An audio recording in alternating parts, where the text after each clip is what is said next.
Muitas vezes no final do ano, esta leitura do nosso Evangelho, ela está presente aqui. Temos dois relatos muito parecidos.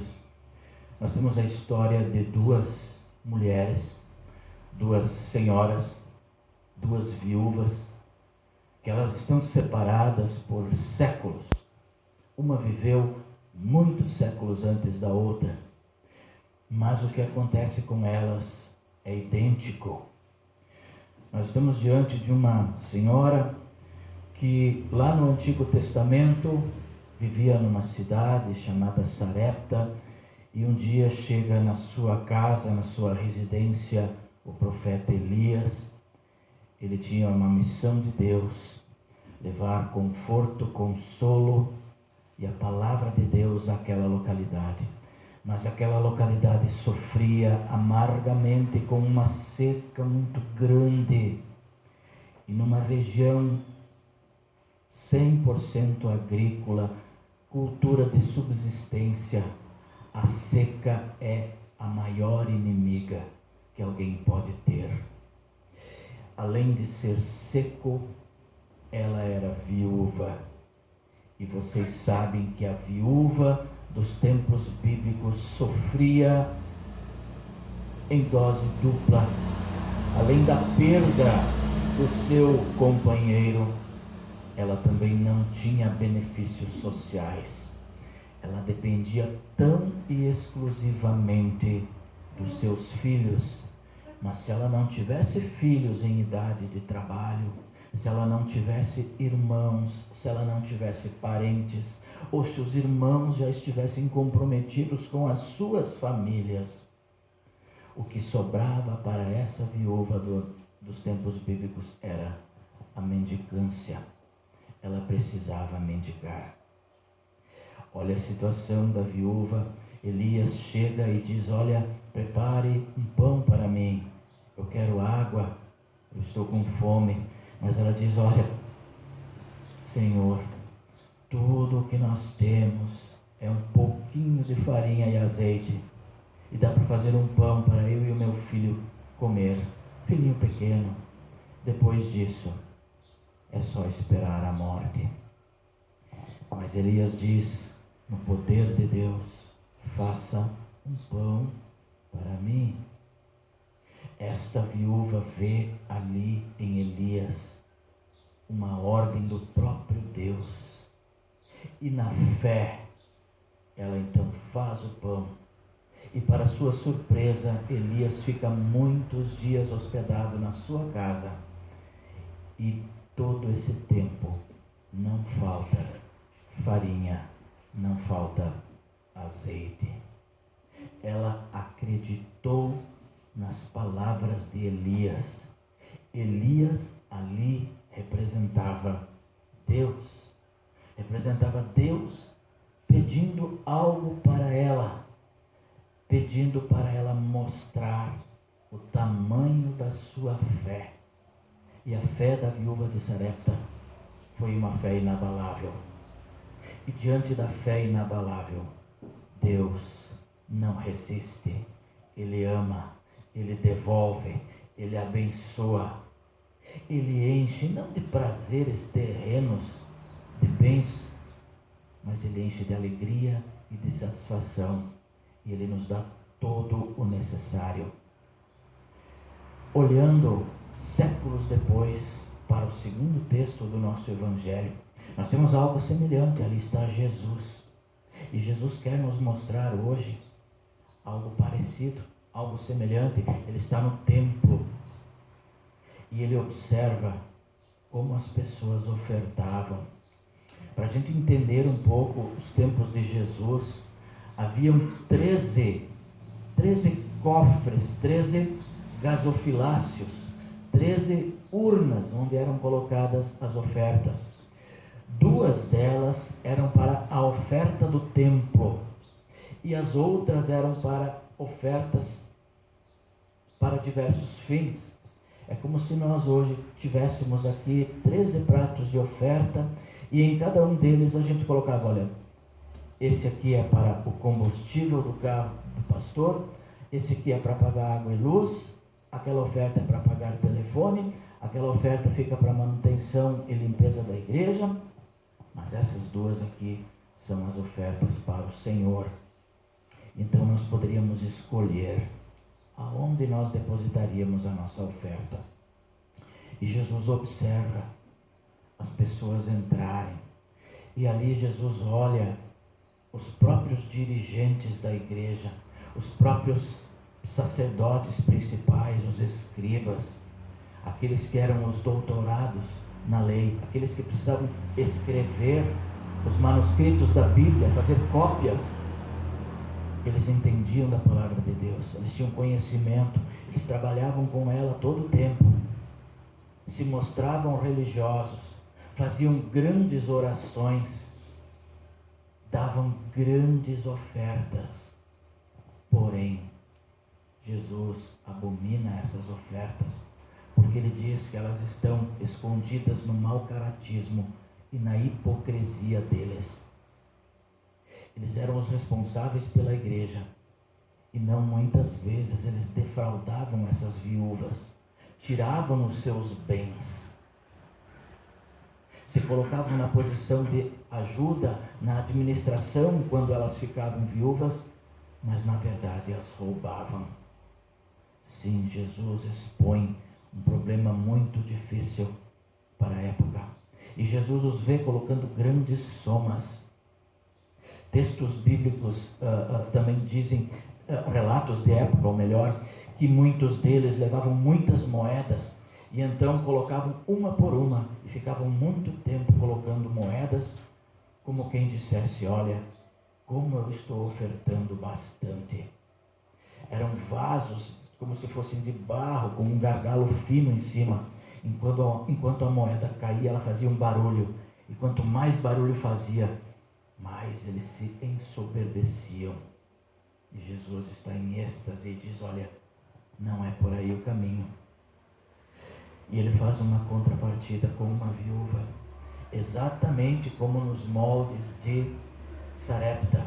A viúva também não tem nada nem ninguém para recorrer, e ela vem com filhinhos pequenos nos braços, e então coloca 2 pequenas moedinhas. Eram alguns centavos, alguns reais.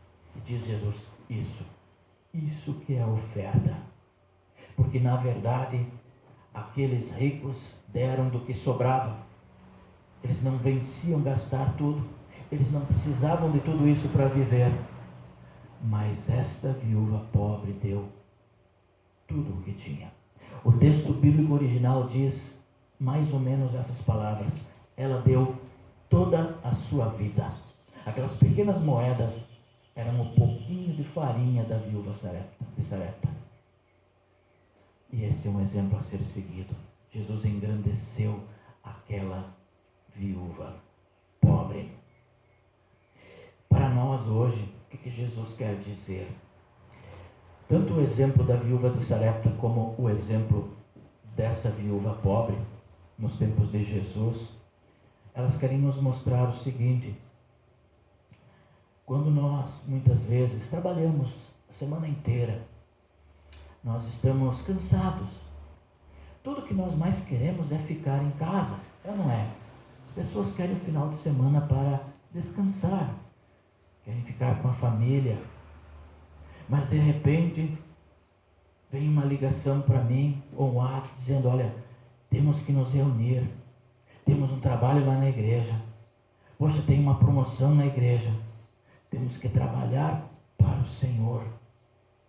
Você está cansado, você gostaria de ficar em casa, você durante a semana deu tudo de si, trabalhou, sacrificou, mas aí aquele telefonema, aquele WhatsApp, aquele convite, e você sente que aquele convite não vem do presidente somente, não vem do pastor, não vem de um outro irmão da fé, ele vem do próprio Deus. E então você deixa a sua casa, deixa o seu lar, deixa a sua família, E quando você chega na igreja para cumprir aquela tarefa, aquela função, tudo se transforma. Não sentiram isso já? Às vezes a gente tem vontade de ficar em casa, mas alguém da família quer vir à igreja. E quando a gente chega aqui, começa a olhar para as pessoas, a gente pensa, que maravilha. Como é bom estar na casa do Senhor, com a presença dos irmãos da fé, sentir a presença dEle, participar da ceia, receber o seu perdão.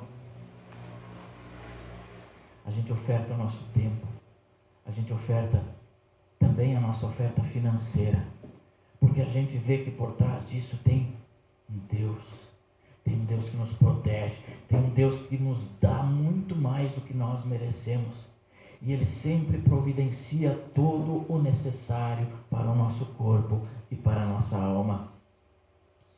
Como nós somos abençoados.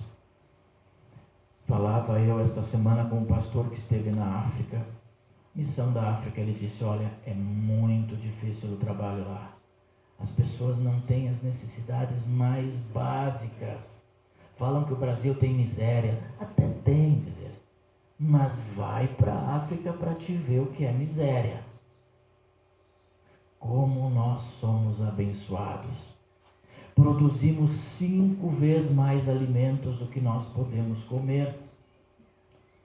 E tem gente que passa fome, porque a política é ruim.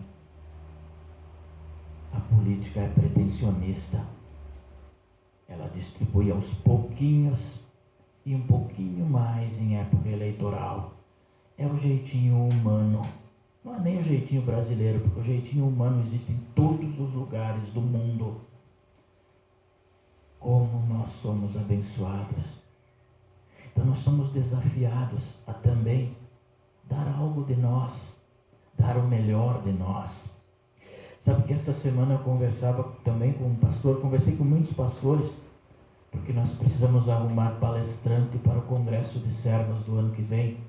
Aí fiz alguns contatos, e conversando com um colega, ele disse, olha, eu acho o dízimo que as igrejas pentecostais pregam injusto. Eu acho injusto.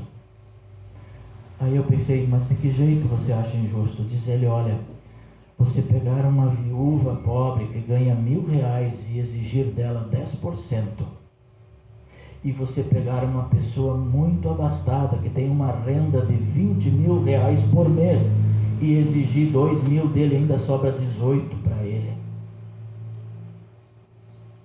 Ao passo que a viúva sobra só 900 e pouco. Ela tem que pagar água, luz, remédios, locomoção, lazer. Eu disse, tu tens razão.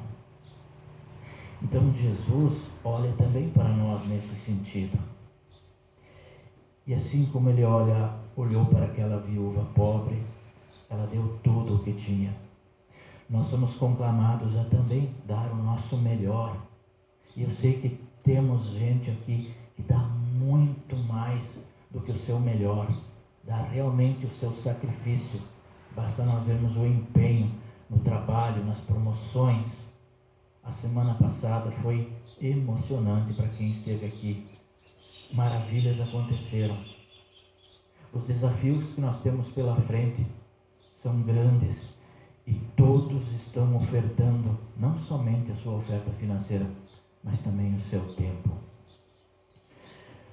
Uma vez um pastor, numa igreja,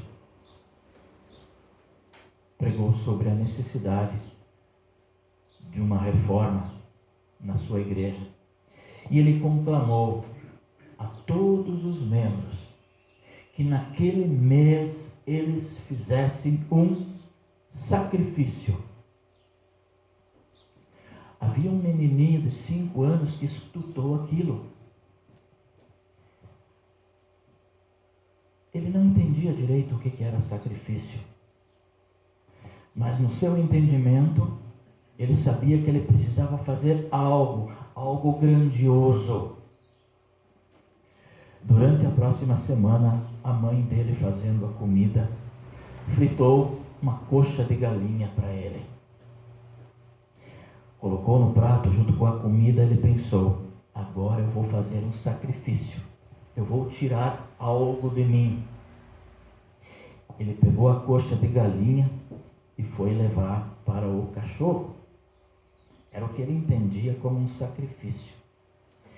Ele foi entregar para o cachorro, a mãe, vendo isso, foi atrás, ver o que ele ia fazer. E quando ela viu que ele ia alcançar e colocar no pote do cachorro, ela chegou e tomou. E disse: não, isso aqui é para você. Que história é essa de dar a sua coxa para o cachorro? O menino então voltou, sentou na mesa, comeu a sua comida, comeu a carne, sobrou o osso. E então ele foi entregar o osso para o cachorro.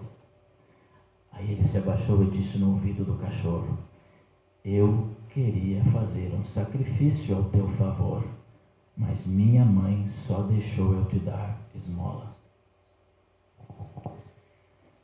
Que sacrifício nós fazemos para o nosso Deus, para a nossa igreja?